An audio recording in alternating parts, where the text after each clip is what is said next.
जेका माना सलवात पढ़ो था शिया सुनी बग़ैर फ़िरके जे बग़ैर तफ़ावत जे तमामु मुस्लमाननि ऐं मोमिननि जे घर में उनजो कीअं तव्हां जेको आहे सो शुरूआति कई ऐं उनजो कहिड़ो राज़ आहे जेको आहे सो जी साईं उनजो जेको असुल राज़ जेको आहे राज़ जेको असां शिया सुनी सभिनी वटि सलवात पढ़ूं था त असांखे रहमत लिल आलमीन जो फैज़ मिलियल आहे हयात नबी जो फैज़ मिलियल आहे मूंखे त रहमत लिल आलमीन जे फैज़ जो त इहो वॾे में वॾो राज़ आहे जो असां वटि का फ़िरके वारियत न आहे इन जो असुल राज़ इहो आहे महबूबनि जो जेको असांखे फैज़ आहे उन फैज़ जी इहा बरकत आहे जो असां वटि का फ़िरके वारियत न आहे बाक़ी ॿिया जेके माण्हू तफ़ुरको फैलाइनि था वतन था मुस्लमाननि खे विढ़ाईंदा वतन था नफ़रतूं फैलाईंदा क़ुरान फ़िरके वारियत खां जॾहिं मना थो करे क़ुरान पाक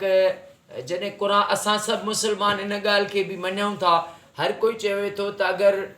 क़ुरान पाक जे हिकिड़े लफ़्ज़ जो बि को इनकार कंदो त उहो जहन्नमी आहे उहो काफ़िर थी वियो जहन्नमी आहे एॾो वॾो क़ुरान हुकुम थो ॾिए त वला तफ़रकू तफ़ुरका न विझो पोइ बि जेको आहे जेके तफ़ुरको फैलाइनि था नफ़रतूं फैलाइनि था त उन्हनि खे दुनिया आख़िरत में रुसवाई ऐं ज़िलत खां सवाइ ॿियो कुझु बि न मिलंदो ऐं असां अल्हम्दुलिल्लाह हाणे 26 साल शुरू थींदो तनज़ीम खे ऐं हिन में ऐं कुदरती